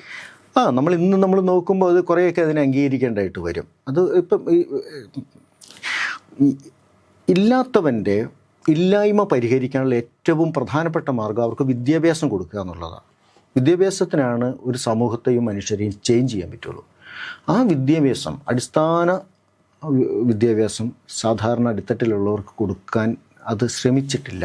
ഇപ്പം ഞാൻ മുമ്പ് പറഞ്ഞ പോലെ ഒരു പത്രമോ പാർട്ടിയുടെ പത്രം പോലും ഒരുപക്ഷെ ജനങ്ങൾ കണ്ടിട്ടുണ്ടാവില്ല, ഗ്രാമങ്ങളിലുള്ള ആളുകൾ വായിച്ചിട്ടുണ്ടാവില്ല. അപ്പോൾ സ്കൂളുകൾ നവീകരിച്ച് എല്ലാ കുട്ടികൾക്കും വിദ്യാഭ്യാസം കൊടുത്ത് സ്റ്റേറ്റ് ലെവലിൽ ഒരു ഉയർന്ന വിദ്യാഭ്യാസ സമ്പ്രദായം ഉണ്ടാക്കി അതിന് മുൻപുണ്ടായിരുന്ന ബംഗാളിലെ ബ്രിട്ടീഷുകാർ ഭരിച്ചിരുന്ന കാലത്തുണ്ടായിരുന്ന യൂണിവേഴ്സിറ്റികളുടെ കോളേജുകളുടെയൊക്കെ നിലവാരം നിലനിർത്തിക്കൊണ്ട് ഈ പ്രാഥമിക വിദ്യാഭ്യാസം നേടി വരുന്നവരെ നഗരത്തിലുള്ള ഈ കോളേജുകളിലേക്കും യൂണിവേഴ്സിറ്റികളിലേക്കും കൊണ്ടുവന്ന് അവരെ ഡെവലപ്പ് ചെയ്തെടുത്തിരുന്നു എങ്കിൽ ഈ ബംഗാൾ സ്റ്റേറ്റ് മാറിപ്പോകുമായിരുന്നു. അതിനുള്ളൊരു ശ്രമം ഉണ്ടായില്ല. അതെന്തുകൊണ്ട് എന്ന് ചോദിച്ചാൽ വോട്ട് ബാങ്കായിട്ട് അവരെ നിലനിർത്താൻ വേണ്ടി അങ്ങനെ നിർത്തിയെന്ന് ചില ആളുകൾ പറയും. ഞാനിങ്ങനെ സംസാരിക്കുമ്പോൾ മറ്റു ചിലർ പറയും ചോദിച്ചു വാങ്ങാത്തതുകൊണ്ടാണ് അതിലേക്ക് പോകാത്തതെന്ന് പറയും. പിന്നെ പൊതുവേ ഒരു കാര്യം നോക്കൂ, ഈ 90കൾ വരെ ഉണ്ടായിരുന്ന കമ്മ്യൂണിസ്റ്റ് പാർട്ടിയുടെ ലീഡർമാരെ ശ്രദ്ധിച്ചു നോക്കൂ.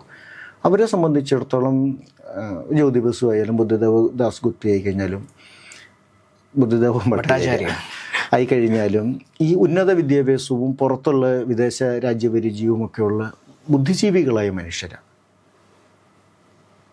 അവരെ സംബന്ധിച്ചിടത്തോളം കലയെയും സംസ്കാരത്തെയും സിനിമയെയും പുസ്തകങ്ങളെയും ഒക്കെ കുറിച്ച് ഉയർന്ന ചിന്തകളും കാര്യങ്ങളുമുണ്ട്.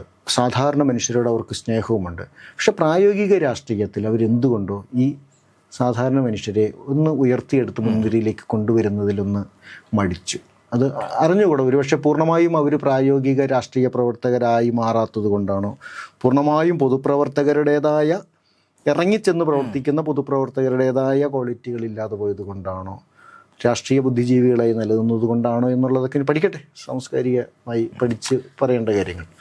അപ്പോൾ ഈ സാംസ്കാരിക സാഹിത്യ മേഖലയെക്കുറിച്ച് നമ്മളിപ്പോൾ ജസ്റ്റ് ഒന്ന് പറഞ്ഞപ്പോൾ ഇടതുപക്ഷം ബംഗാളിൻ്റെ സാംസ്കാരിക സാഹിത്യ മേഖലയ്ക്ക് എത്രത്തോളം മികച്ച സംഭാവനകൾ നൽകിയിട്ടുണ്ടെങ്കിൽ അതിനെ പരിപോഷിപ്പിക്കാനായിട്ട് എന്തെല്ലാം ശ്രമങ്ങൾ നടത്തിയിട്ടുണ്ടായിരുന്നു? തീർച്ചയായിട്ടും ഒട്ടേറെ പരിശ്രമങ്ങൾ നടന്നു എന്ന് പറഞ്ഞു കഴിഞ്ഞാൽ ഇപ്പം നന്ദൻ പോലെയുള്ള ഒരു ഫിലിം കോംപ്ലക്സ് ബംഗാളിൽ കൊൽക്കത്ത തലസ്ഥാനത്തുണ്ടായി വരുന്നതൊക്കെ ഈ ഭരണത്തിൻ്റെ കാലത്താണ്. സത്യത്രയൊക്കെ ജീവിച്ചിരിക്കുന്ന കാലം അവരൊക്കെ നേതൃത്വം കൊടുത്ത് ഈ ചലച്ചിത്ര മേളകൾ തുടങ്ങണം എന്നുള്ള ലക്ഷ്യത്തോടു കൂടിയിട്ട് ആണ് അത് ആരംഭിക്കുന്നത്. ഇന്ത്യയിൽ ആദ്യമായിട്ട് എനിക്ക് തോന്നുന്നു ദേശീയ ചലച്ചിത്രമേള കഴിഞ്ഞാൽ പിന്നെ ഒരു സംസ്ഥാന തലത്തിൽ ഒരു മേള തുടങ്ങുന്നത് ബംഗാളിലാണ്. അത് ബംഗാളിൽ തുടങ്ങിയതിൻ്റെ പിറ്റേ വർഷമാണ് കേരളത്തിൽ ചലച്ചിത്രമേള തുടങ്ങുന്നത്. അപ്പോൾ 1985 ബംഗാളിലെ ഈ ചലച്ചിത്രമേളയും നന്ദൻ കോംപ്ലക്സിൻ്റെ കാര്യങ്ങളും അതുപോലെയൊക്കെയുള്ള നേട്ടങ്ങളൊക്കെ വരുന്നത് ഈ സമയത്താണ്, ഇടത് ഭരണത്തിൻ്റെ സമയത്താണ്. അന്ന് ബംഗാൾ ഭരിച്ചിരുന്ന മുഖ്യമന്ത്രി അടക്കമുള്ള മന്ത്രിമാർക്കൊക്കെ ഈ ചലച്ചിത്രമേളകളുടെ പങ്കാളിത്തത്തിൽ വളരെ ക്രിയാത്മകമായ ഇടപെടലുണ്ട്, പങ്കാളിത്തം ഉണ്ടായിരുന്നു. അത് അന്നത്തെ അവിടുത്തെ ജനത അംഗീകരിച്ചിരുന്നു. ഈ ബംഗാളി ജനതയുടെ ഒരു പ്രത്യേകത എന്താണെന്ന് വെച്ച് കഴിഞ്ഞാൽ, ഉള്ളവനും ഇല്ലാത്തവനെന്ന് നമ്മൾ പറഞ്ഞതുപോലെ തന്നെ നാഗരീകരും അനാഗരീകരും എന്നുള്ള രീതിയിൽ നമുക്ക് ഇവരെ ഒന്ന് വിഭാഗീകരിക്കേണ്ടി വരും. അതായത് നഗരവാസികളായ സിലിഗുഡി പോലെയുള്ള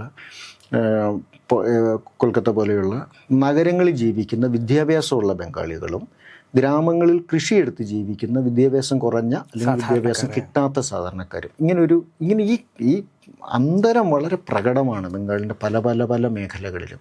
ഇപ്പം നഗരവാസികളായ ബംഗാളികളെ ഭദ്രലോകം എന്ന് വിളിക്കുന്നു.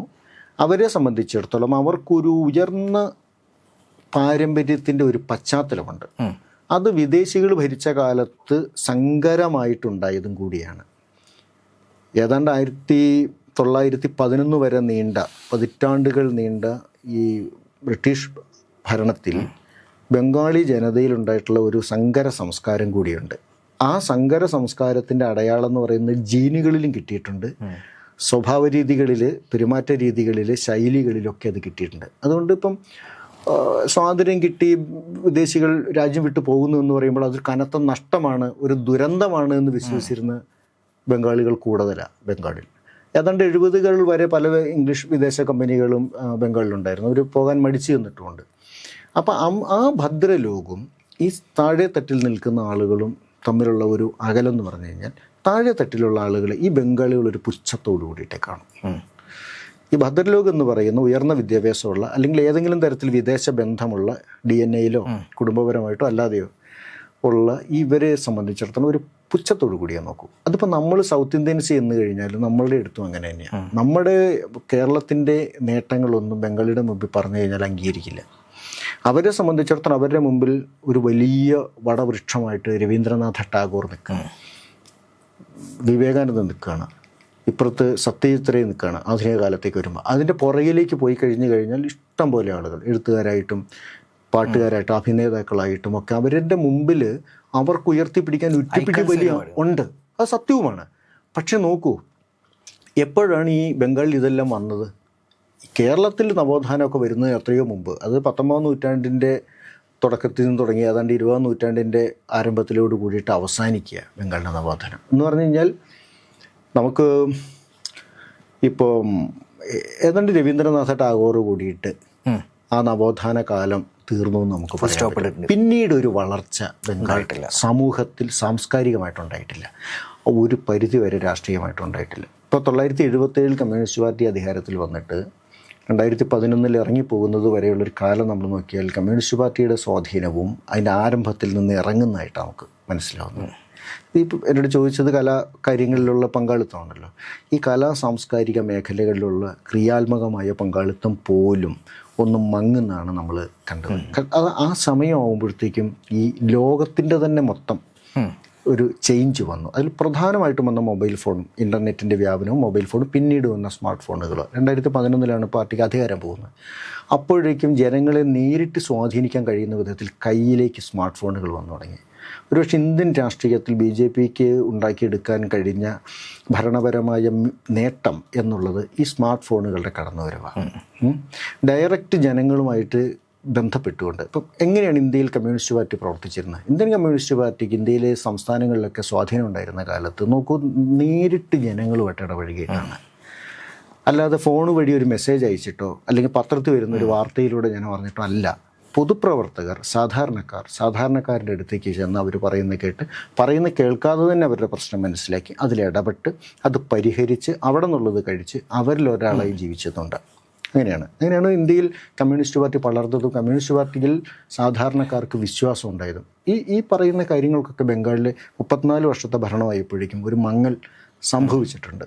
ആ മങ്ങൽ സംഭവിച്ചതിന് മുതലെടുക്കാൻ കഴിഞ്ഞത് ആഗോളമായിട്ടുണ്ടായ ഈ വാർത്താവിനിമയ മാധ്യമങ്ങളുടെ വളർച്ചയും മാറ്റങ്ങളും കൂടിയിട്ടാണ്. അപ്പോൾ അതുകൊണ്ട് കലാപരമായ കാര്യങ്ങൾ, ഇപ്പോൾ പാട്ടുകൾ ക്ലാസിക്കലായിട്ടും നാടോടി സംഗീതമായിട്ടും തിയേറ്ററായിട്ടും സിനിമയായിട്ടും മറ്റു തരത്തിലുള്ള കാര്യങ്ങളായിട്ടും ഇപ്പം പച്ചിത്ര എന്നൊക്കെ പറയുന്ന കലാരൂപങ്ങളുണ്ട്. അത് അവിടുത്തെ മുസ്ലിം സ്ത്രീകളൊക്കെയാണ് ചെയ്യുന്നത്. എന്ന് പറഞ്ഞാൽ രാമായണത്തിലെ കഥാസന്ദർഭങ്ങൾ തുണിയിൽ വരച്ചിട്ട് പച്ചിത്ര എന്ന് പറയും. അത് ചുരുളുകളാക്കി ഇങ്ങനെ വെക്കും. എന്നിട്ട് ആ ഓരോ ചുരുളിങ്ങനെ നിവർത്തി ഒരു പാട്ടിൻ്റെ അകമ്പടിയോടുകൂടി ഇത് ഇരിക്കുന്ന ഓഡിയൻസിനെ കാണിച്ചു കൊടുക്കുന്നു. ഇതൊരു വലിയ കലാരൂപമോ വലിയ ധനസമ്പാദനത്തിലുള്ള ഒരു മാർഗമോ ഒന്നുമല്ല. പക്ഷേ ഗ്രാമങ്ങൾ തോറും കേന്ദ്രീകരിച്ച് സാധാരണക്കാർക്കിടയിൽ നടക്കുന്ന ഒരു കലാപ്രകടനം. അപ്പോൾ അത്തരത്തിലുള്ള മേളകൾ ഒരുപാട് ബംഗാളിനകത്തുണ്ട്. ഇപ്പോൾ ശാന്തിനികേതനിൽ എല്ലാ വർഷവും നടക്കുന്ന പൗഷ് മേള, അത് രവീന്ദ്രനാഥ ടാഗോറിൻ്റെ അച്ഛൻ ദേവേന്ദ്രനാഥ ടാഗോറിൻ്റെ കാലത്ത് നിന്ന് ആരംഭിച്ചതാണ്. അപ്പോൾ ആ പൗഷ് മേള എന്ന് പറയുന്ന ഏതാണ്ട് 2 ആഴ്ചക്കാലം നീണ്ടു നിൽക്കുന്ന ഒരു മേളയാണ് ശാന്തിനികേതൻ്റെ ഉള്ളിൽ. അതിൽ ആദ്യത്തെ ഒരാഴ്ചക്കാലം എന്ന് പറയുന്നത് നമുക്ക് വിശ്വസിക്കാൻ കഴിയാത്ത വിധത്തിലുള്ള വൈവിധ്യം, കലാപരമായ വൈവിധ്യം കൊണ്ട് സമ്പന്നമായിട്ടുള്ള ഒന്ന്. ചിത്രം വരയ്ക്കുന്നവർ തെരുവിലിരുന്ന് പടം വരയ്ക്കുന്നുണ്ടാവും. അത് നമുക്ക് ചിത്രങ്ങൾ തരും, നമുക്ക് ആ പടം വാങ്ങിക്കാം. അവർ വരച്ചു വെച്ച പടങ്ങളുണ്ടാവും. അത് കടലാസിൽ വരയ്ക്കുന്നു, തുണിയിൽ വരയ്ക്കുന്നു, അങ്ങനെ. മറ്റ് ഈ ഇപ്പോൾ ഏക്താര ദോത്താര എന്നൊക്കെ പറഞ്ഞിട്ടുള്ള സംഗീത ഉപകരണങ്ങൾ അതുണ്ടാക്കി ജീവിക്കുന്നവർ അവിടെ ഇരുന്ന് ഉണ്ടാക്കിയിട്ട് അത് വിൽക്കുന്നു. പാത്രങ്ങൾ ഉണ്ടാക്കുന്ന ആളുകൾ അത് അങ്ങനെ ചെയ്യുന്നു. ഇതൊക്കെ കഴിഞ്ഞിട്ട് ഇതിനൊക്കെ അപ്പുറത്തും ഇപ്പുറത്തുമായിട്ടെന്ന് പറഞ്ഞു കഴിഞ്ഞാൽ ഈ ബംഗാൾ സംസ്ഥാനത്തിൻ്റെ പല ഭാഗങ്ങളിൽ നിന്നുള്ള സൂഫികൾ, അതായത് ഒരു മുസ്ലിം മതത്തിൻ്റെ പശ്ചാത്തലത്തിൽ ഒരു സംഗീതധാര നിലനിൽക്കുന്നതാണ് സൂഫി സംഗീതം. ശരിക്കും അതിന് മതവുമായിട്ടോ മതപരമായ ചടങ്ങുകളായിട്ടോ വലിയ ബന്ധമില്ല. ഒരു അവധൂതരാണ് സൂഫികൾ. സൂഫി സംഗീതം ഒരു വഴിക്ക് നിൽക്കുന്നു, മറ്റൊരു വഴിക്ക് ബാവുൽ സംഗീതം നിൽക്കുന്നു. ഇവർ രണ്ടും തമ്മിലുള്ളൊരു ബന്ധം വളരെ വലുതാണ്. വേഷത്തിലും നടപ്പുകളിലും വ്യത്യാസമുണ്ട് എന്നല്ലാണ്ട് ആശയപരമായി ഇവരെല്ലാം ഈ ജിപ്സികളോട് ചേർന്ന് നിൽക്കുന്ന നാടോടികളായിട്ടുള്ള ഒരു നാടോടി സംഗീതം കാത്തു സൂക്ഷിക്കുന്ന ആളുകളാണ്. ഇവരൊക്കെ കൂടി വന്ന് തമ്പടിച്ചിട്ട് നടക്കുന്ന ഒരു വലിയ മേള. ഇത് ബംഗാളിൽ നമ്മൾ ചെന്ന് കഴിഞ്ഞാൽ എല്ലായിടത്തും കാണാം. ഇപ്പോൾ പൗഷ് മേള നടക്കുന്ന ഒരു കൂടാരം എന്ന് പറഞ്ഞാൽ ശരിക്കും ഒരു കൂടാരമാണ്. ഒരു വലിയ സ്ഥലം തുണി കൊണ്ട് മറച്ച് തുണി കൊണ്ട് മേഞ്ഞിട്ടുള്ളൊരു സ്ഥലത്ത് തറ നിരപ്പാക്കിയിട്ട് അതൊരു വൈക്കോല വിരിക്കും. വൈക്കോല് നിറയെ വിരിച്ചിട്ട് അതിന് മുകളിൽ കട്ടിയുള്ള എന്തെങ്കിലും തുണി ഇട്ടുണ്ടാവും. ചിലപ്പോൾ ടാർപോളിനായിരിക്കും, അല്ലെങ്കിൽ കട്ടിയുള്ള എന്തെങ്കിലും തുണി. ഈ കൂടാരത്തിലേക്ക് ആർക്കും കയറാം, ആർക്കും വരാം. അതിനകത്ത് ചെറു സംഘങ്ങളായിട്ടിരുന്ന് മദ്യപിക്കുന്നവരുണ്ട്, പുകവലിക്കുന്നവരുണ്ട്, ഹാർമോണിയം വെച്ച് പാടുന്നവരുണ്ട്. ഈ സൂഫി സംഗീതവും ഈ ബാവുൽ സംഗീതവും ശാസ്ത്രീയ സംഗീതവും ക്ലാസിക് മറ്റേ ഫോക്ലോറും ഒക്കെ ഇടകലർന്ന് കിടക്കും. ഇതിനകത്ത് നമ്മൾ ചെന്ന് പെട്ടാൽ നമ്മൾ ആ കൂട്ടത്തിലെ ഒരാളാണ്, അല്ലാതെ ഒരിക്കലും ഒരു അന്യനല്ല. അപ്പം അങ്ങനത്തെ ഒരു കൾച്ചറുള്ള ഒരു സ്റ്റേറ്റാണ് ഈ ബംഗാൾ. ഇവിടെ ഈ കലാപരമായ കാര്യങ്ങളിൽ ഒരു പ്രത്യേകിച്ച് കമ്മ്യൂണിസ്റ്റ് പാർട്ടിക്ക് ഇടപെടാതിരിക്കാൻ പറ്റില്ല. ഇടപെടാനുള്ള ഇഷ്ടംപോലെ അവസരങ്ങളുണ്ട്. അത് ഉണ്ടാക്കിയ ഒരു വലിയ നേട്ടം എന്ന് പറയുന്നത് ഈ കമ്മ്യൂണലായിട്ടുള്ളൊരു ഹാർമണിയാണ്. ഈ സാംസ്കാരിക ധാരകളെ ഒന്നും ഭിന്നിപ്പിക്കാനോ ഇല്ലാതാക്കാനോ ഒന്നും പാർട്ടി ഒരിക്കലും ശ്രമിച്ചിട്ടില്ല. എന്ന് മാത്രമല്ല അതിനെ സപ്പോർട്ട് ചെയ്തു. അതുകൊണ്ട് ഈ ഭരിച്ച 34 വർഷങ്ങൾ ബംഗാളിലെ ജനത അതിൻ്റെ ചരിത്രത്തിൽ അത് നേരിട്ട് കണ്ട അനവധി ഭീകരമായ ദുരന്ത സ്മരണകളെ മറന്നുകൊണ്ട് സമാധാനത്തോടെ ജീവിക്കാൻ കഴിഞ്ഞു. 10-34 വർഷം അവർക്ക് ആ ഭിന്നിപ്പിൻ്റെയും തകർച്ചകളുടെയും ഒന്നും അവർക്ക് ഓർമ്മിക്കേണ്ടത്. മതമൈത്രി ഉറപ്പാക്കാനായിട്ട് ഇടതുപക്ഷത്തിന് സാധിച്ചിട്ടുണ്ട്. തീർച്ചയായിട്ടും സാധിച്ചിട്ടുണ്ട്, അതിലൊരു സംശയമില്ല. കമ്മ്യൂണിസ്റ്റ് പാർട്ടിയുടെ ലക്ഷ്യങ്ങളും നയവും ഒന്നും അവർ ഒരിക്കലും ബംഗാളിൽ വെള്ളം ചേർത്തിട്ടില്ല. അതൊക്കെ ജനത്തിനും അതെല്ലാം അറിയാം. അതുകൊണ്ടാണ് പറയുന്നത് ഒരു ഇടതുപക്ഷ മനസ്സെപ്പോഴും ബംഗാളിക്കുണ്ടെന്ന് പറയുന്നത്. അതിൻ്റെ ഒരു കാരണം അതാണ്. എന്താണെന്ന് വെച്ചാൽ ഞാൻ മുമ്പ് പറഞ്ഞല്ലോ, ഈ ചരിത്രപരമായ അതിൻ്റെ ഒരു വളർച്ച, രൂപീകരണം പരുവപ്പെടുത്തിയത് വളരെ തത്വചിന്താപരമായിട്ടാണ് ആ ജനതയെ. ആ തത്വചിന്താപരമായ ഒരു ആശയ രൂപീകരണം അവരെ സ്വാധീനിച്ചതിലേക്ക് പാർട്ടിയുടെ ആശയങ്ങളും കൂടി വന്നപ്പം അതിനകത്തൊരിക്കലും ഭിന്നിപ്പിൻ്റെ രാഷ്ട്രീയമില്ല.